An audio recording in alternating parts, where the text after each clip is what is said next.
An 11-year-old boy spots something dripping beneath a parked motorcycle. His quiet warning stops a man from riding to his death. But when the brakes are found deliberately cut, trust collapses, accusations fly, and the real threat isn't who anyone expected. What happens when fear blinds even the most loyal brothers, and a child becomes the only one willing to see the truth? The clubhouse smelled like motor oil and cheap beer, the kind of combination that clung to your clothes for days. Donovan stood near the workbench, elbow deep in a conversation about carburetor jets with two other members, when he realized he hadn't seen Bobby in 20 minutes. The boy had a habit of wandering, poking his nose into toolboxes and asking questions that made grown men pause mid-sentence to actually think about what they were doing. Outside, the parking lot baked under the afternoon sun. Rows of motorcycles gleamed in neat lines, chrome reflecting light like scattered mirrors. Bobby crouched beside Terry's bike, his small frame casting almost no shadow. He'd been watching a drop form at the edge of the brake line, slow and deliberate, pooling on the asphalt below. The fluid caught the light wrong. Green where it should have been amber, viscous when it should have run thin. Bobby tilted his head, squinting at the line itself. The metal housing looked wrong, scratched. His stomach tightened. Terry emerged from the clubhouse, keys jangling in his hand, sunglasses already perched on his nose. He walked with the easy confidence of someone who'd ridden 10,000 miles and never questioned whether his bike would start. Bobby stood up, stepping directly into his path. "Don't ride that bike." Terry stopped, one hand on the throttle grip. He looked down at the kid, half smiling. "What's that, little man?" "Don't ride it," Bobby repeated, quieter this time. His eyes didn't leave the brake line. Something in the boy's voice made Terry pause. The kind of tone you use when you know something others don't. Terry glanced at the bike, then back at Bobby. "Why not? Something's leaking, and it shouldn't be." Donovan appeared in the doorway, drawn by the strange stillness in the parking lot. He saw his son standing in front of Terry, saw the way Bobby's hands were clenched at his sides, and knew immediately this wasn't a game. He crossed the distance in 6 strides. "What's going on?" Bobby pointed. "The brake line. Look underneath."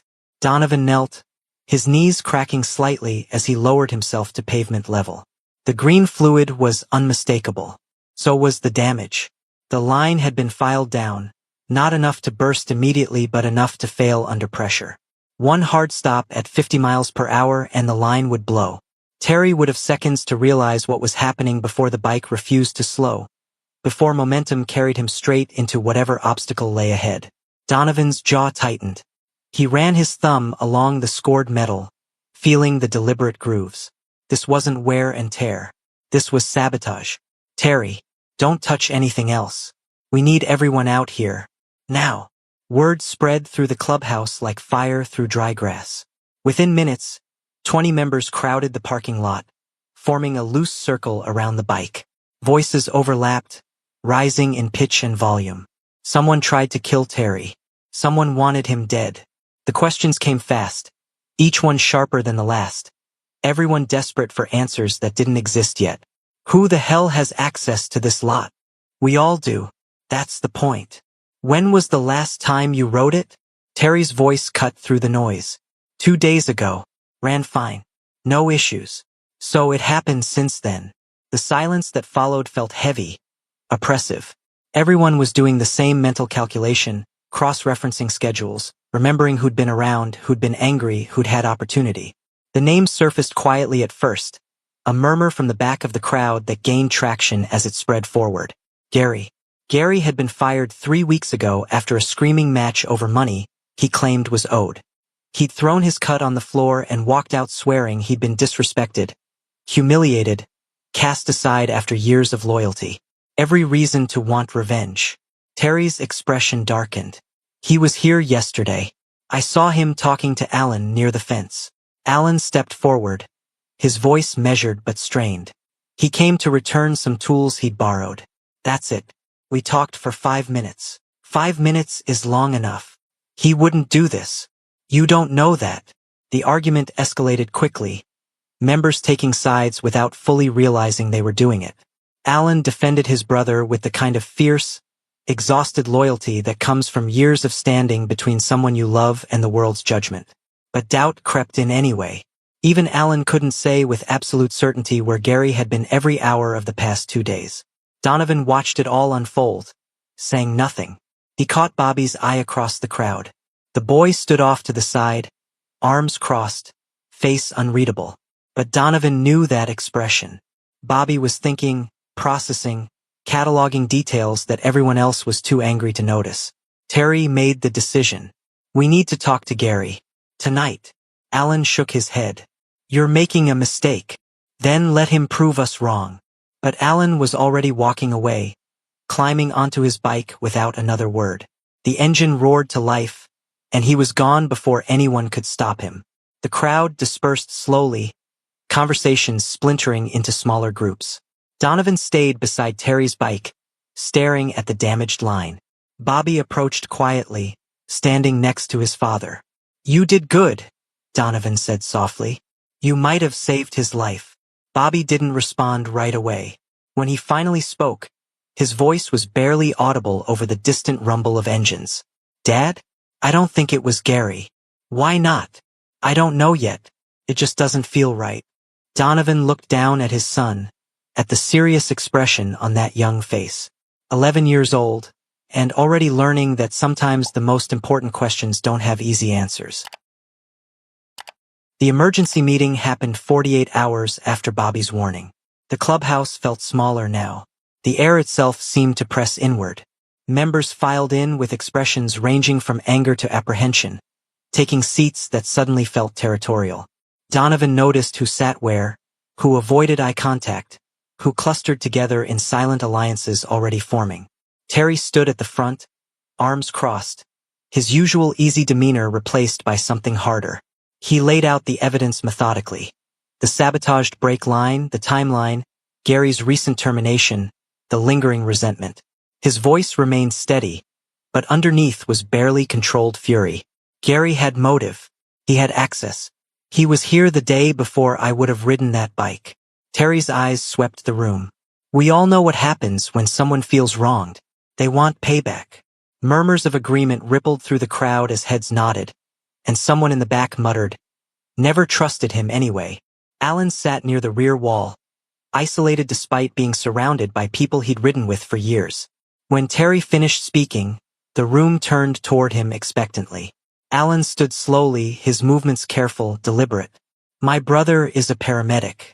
He spends his days saving lives, pulling people out of wrecked cars, performing CPR on strangers. You think someone like that comes home and plans murder? People snap, someone called out.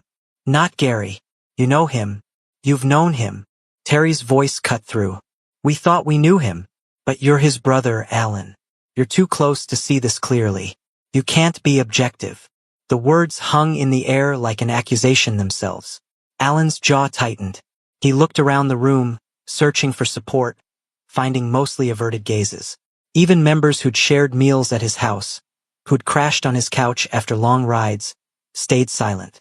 So that's it? Guilty until proven innocent? That's how we do this now. No one answered. The silence was its own verdict. Alan walked out without another word. The door closed with a soft, final click. No slam, just quiet withdrawal which somehow felt worse. The next 2 days unraveled the club's cohesion like a pulled thread. Alan stopped answering calls. He stayed away from the bar and missed the Thursday maintenance session that had been routine for 3 years. His absence became its own statement. Some members read it as guilt by association. Others saw it as justified withdrawal. The division happened quietly. Conversations died when certain people entered rooms. Rides that used to fill the lot with a dozen bikes now rolled out with 4, maybe 5.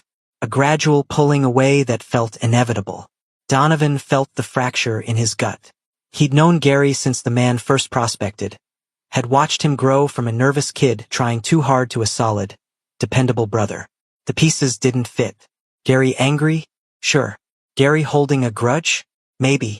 Gary filing down brake lines in the dark? Donovan couldn't make that calculation work.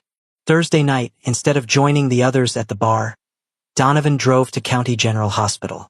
He found Gary in the ambulance bay during a shift change, restocking supplies in the back of a rig. Gary saw him approach and simply nodded, unsurprised, as if he'd been expecting this conversation eventually. You here to accuse me or ask me? Gary's voice was tired, not defensive. Ask. Gary gestured to a bench near the loading dock. They sat, watching ambulances come and go, sirens rising and fading in the distance. Saturday afternoon, when Terry's bike was tampered with, I was 3 hours into a double shift. Kid took something at a party, didn't know what it was, stopped breathing in his friend's basement. Gary stared at his hands. We worked on him for nearly an hour, bagged him, pushed meds, got him stable enough to transport. He's alive because we didn't quit. You didn't know Terry was planning to ride? I didn't even know he'd be at the clubhouse. Donovan, I'm angry. I think I got screwed over money I earned. But I'm not homicidal. I run toward emergencies, not away from them. Donovan pulled out his phone, verifying timestamps against hospital dispatch logs Gary showed him. Everything aligned. The overdose call came in just before 3 that afternoon. Gary arrived on scene minutes later, transported the kid to the hospital within the hour. The timeline was documented, time-stamped, impossible to dispute. During the window when someone accessed Terry's bike, Gary was literally bringing someone back from the edge of death. The alibi was airtight. Donovan drove home slowly, processing. When he arrived, Bobby was still awake despite the late hour, sitting at the kitchen table with a notebook open in front of him. The boy had been drawing something, a crude map of the parking lot, motorcycles represented by small rectangles, arrows indicating sightlines. Dad, did you find out? Gary didn't do it. He was working, saving someone's life. Bobby nodded, no surprise in his expression. I knew it wasn't him. How? Because hurting people and helping people don't live in the same brain. Not like that. Donovan sat across from his son, studying the makeshift diagram. 11 years old, and already understanding something about human nature that grown men had missed while drowning in fear and suspicion. If it wasn't Gary, Bobby said quietly, then who? And why did they want everyone to think it was? That was the question that would keep Donovan awake that night, staring at the ceiling, replaying every conversation, every interaction, searching for the piece they'd all missed while tearing themselves apart. The morning arrived with the discovery that changed everything. Jason, arriving early to open the clubhouse, found the back door frame splintered. Fresh gouges in the wood, a crowbar mark still visible in the paint. He immediately checked the security camera footage. Grainy, black and white but clear enough. Nearly 3 in the morning. A figure in dark clothing forcing entry, moving with purpose toward the parking lot, then abruptly retreating and disappearing within minutes after nearby lights flickered on and movement appeared along the adjacent street. Nothing was taken. The timestamp exonerated Gary completely. He'd been logged at the hospital through dawn that shift. Alan's wife confirmed he'd been home, mentioned their dog barking at a passing car around 3 a.m., waking both of them. The alibis weren't just solid, they were documented, witnessed, impossible to dispute. Someone from outside had violated their space and vanished. Terry sat alone in the clubhouse that afternoon, the weight of his mistake crushing down. He'd accused a brother based on fear, not evidence. He'd let suspicion poison trust. And now Alan wouldn't answer his calls, wouldn't respond to texts. Each unanswered message felt like a door closing permanently. Meanwhile, Bobby had been carrying his own secret. That evening, after dinner, he approached his father holding a wadded cloth stained dark green. I found this near Terry's bike. The same day. Donovan examined it, recognizing the brake fluid immediately. Why didn't you say something? I wasn't sure it mattered. But then a few nights ago, I did something. Bobby's voice dropped. I went to find out where it came from. The story emerged slowly. Bobby had ridden his bicycle across town to the industrial district, to the lot where the Iron Jackals ran their repair operation. He hadn't gone inside, he knew better, but he'd watched through the chain link fence. Green fluid in unmarked containers, stacked near the loading dock. The same distinctive shade. Donovan's hands trembled slightly, torn between pride at his son's initiative and terror at the risk he'd taken. You could have been spotted. You were trying to keep everyone from destroying each other. I figured if I could help prove Gary didn't do it, maybe things would calm down. They took the cloth to Miguel, a mechanic who worked independently, someone with no club affiliations. Miguel analyzed it under better light, compared it to commercial samples. Industrial-grade brake fluid, rarely used for civilian motorcycles. The kind purchased in bulk by shops servicing fleets or maintaining rental equipment. This isn't hobby-grade stuff, Miguel confirmed. Whoever used this had professional access. The evidence pointed outward, toward the jackals. But before Donovan could decide how to act on it, his phone buzzed. Terry, voice strained. Alan's missing. His wife thought he was staying with friends. Nobody's seen him in 2 days. Terry drove to the storage unit on instinct, the place where the club kept surplus parts, old gear, things members stored between moves. The roll-up door stood partially open, unusual for a facility that prided itself on security. Terry pushed it higher, stepping into the dim interior. Alan lay slumped against a metal workbench, his skin pale and slick with sweat. His breathing came in short, irregular gasps. Terry dropped beside him immediately, training kicking in from decades of riding with people who'd crashed, seized up, pushed their bodies beyond safe limits. Alan, hey, stay with me. Alan's eyes opened, unfocused. He tried to speak but couldn't form words properly. Terry checked his pulse. Rapid, thready, inconsistent. The symptoms aligned with cardiac distress, the kind brought on by extreme stress compounded by dehydration and exhaustion. Alan had been carrying the weight of defending his brother, the pain of rejection by people he'd trusted, and his body had finally said enough. Terry kept Alan's airway open, kept him semi-conscious through sheer force of will and constant verbal engagement. He dialed 911, giving clear, concise information to the dispatcher. Cardiac event, male, early 40s, showing signs of arrhythmia and possible dehydration. Breathing shallow, pulse inconsistent. I'm maintaining airway support. The ambulance arrived minutes later. Gary stepped out first. The two men locked eyes across the storage unit. Years of brotherhood, weeks of accusation, all of it collapsing into a single moment of clarity. Gary didn't hesitate. He was immediately professional, moving to Alan with practiced efficiency, checking vitals, establishing 4 access, coordinating with the hospital over radio. Terry stayed beside Alan the entire time, one hand gripping his friend's shoulder, murmuring reassurances. You're going to be fine. We've got you. Just hold on. Gary worked smoothly, no wasted motion. As they loaded Alan onto the stretcher, he glanced at Terry. Not with anger or resentment, but with something closer to understanding. They'd both been operating in the dark, reacting to fear rather than seeking truth. At the hospital, while Alan was stabilized and admitted for observation, Terry and Gary stood in the hallway. The apology came quietly. I was wrong, Terry said. About all of it. Gary nodded slowly. Fear makes people stupid. I've seen it in emergencies. People panic, make bad calls, hurt the person they're trying to save. How do we fix this? We already started. You showed up when Alan needed you. That counts for something. When Alan woke hours later, groggy but stable, the first faces he saw were Terry and Gary standing together. He tried to speak, but Terry stopped him. Rest. We'll talk later. Right now, you just focus on getting better. Alan's eyes moved between them, understanding passing without words. The bridge wasn't fully rebuilt yet, but the foundation had been laid. The phone call came through a mutual contact, someone who'd worked with both clubs on neutral repair jobs. Mason, a younger Jackal member, wanted to talk. He sounded nervous, words tumbling out fast like he was afraid he'd lose courage if he slowed down.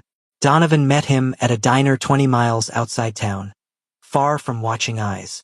Mason barely touched his coffee, hands wrapped around the cup for something to hold on to. I wasn't part of it, he said immediately. But I heard things. Deacon, one of our older guys, he'd been talking about destabilizing your routes, making leadership look weak. He thought if something happened to Terry, your club would fracture. He acted alone. Cole didn't authorize it. Cole know now, as of this morning, and he's pissed. The sit-down was arranged for another day. Neutral Ground, a closed auto shop owned by someone who'd done business with both clubs for decades. No weapons, just leadership. Donovan, Terry, and 2 senior members represented their side. Cole arrived with 3 jackals, including Mason. The tension was immediate but controlled. Cole spoke first, standing rather than sitting, his voice carrying the weight of someone accustomed to being heard. Deacon's out. Permanently. What he did doesn't represent how we operate. He looked directly at Terry. Cutting breaks isn't competition. It's attempted murder. And it's cowardice. Terry's jaw worked, processing. Why should we believe you didn't order it? Because if I wanted you gone, I'd challenge you straight on. Not sneak around in the dark like a rat. Cole's expression hardened. We've been circling each other for 3 years, pushing boundaries, treating every street corner like contested territory. And for what? So we can say we won a war nobody actually benefits from. He laid out a proposal. Clearly defined boundaries. Shared business routes where competition stayed fair and transparent. A code of conduct both clubs agreed to enforce. No more ambiguity. No more territory disputes that escalated into violence. We can compete without destroying each other, Cole continued. But if we can't handle conflict without it tearing everyone apart, members, families, the next generation, then an open war destroys us all. Nobody wins that. Donovan watched Terry carefully. The man was still angry, still processing the betrayal of trust and the mistakes he'd made in response. But exhaustion had replaced rage. The alternative Cole presented wasn't friendship, it was pragmatic survival. Terry spoke slowly. We agree to terms, we enforce them equally. First violation from either side gets addressed immediately. No excuses. Cole extended his hand. Deal. The handshake was firm but brief. This wasn't reconciliation. This was survival dressed up as truce. And sometimes that had to be enough. Alan was released from the hospital some days later, still weak but recovering. The doctors explained he'd been running on fumes for weeks. Stress compounded by sleepless nights, meals skipped, warning signs ignored until his body forced the issue. Another few hours alone in that storage unit and the outcome would have been different. Gary showed up at the clubhouse that afternoon for the first time since his termination. The conversation was quiet, witnessed by a handful of members. Terry met him at the door. We good? Gary considered, then nodded. We're good. No grand speeches. No dramatic gestures. Just 2 men choosing to move forward because the alternative was more damage neither could afford. Bobby sat on a workbench watching it all unfold. Later, during the ride home with his father, he finally mentioned something that had been weighing on him. Ethan, this kid at school, his dad rides with the jackals.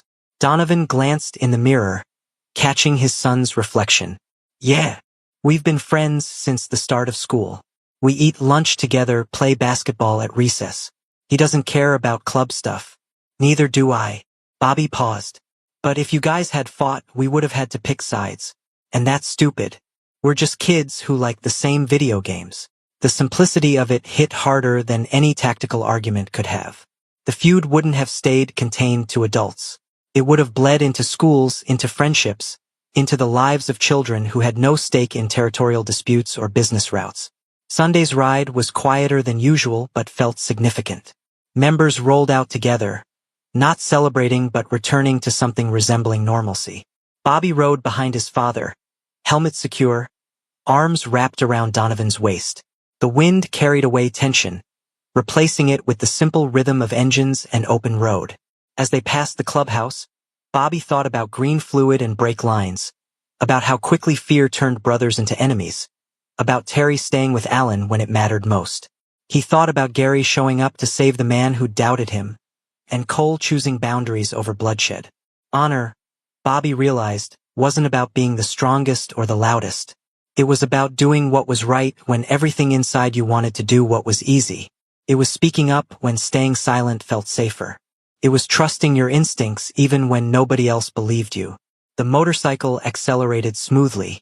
Bobby held on, trusting completely, the same way his father had trusted him to speak truth when everyone else was too scared to see it. Sometimes the people we trust most are the ones we doubt fastest when fear takes over. Bobby didn't just save a life that day, he saved a brotherhood from tearing itself apart. What would you have done if you'd seen what he saw? Drop your thoughts below. And if this story made you think twice about judgment and loyalty, Hit that like button, share it with someone who needs to hear it, and subscribe to embrace the journey for more stories that remind us what really matters. See you in our next video.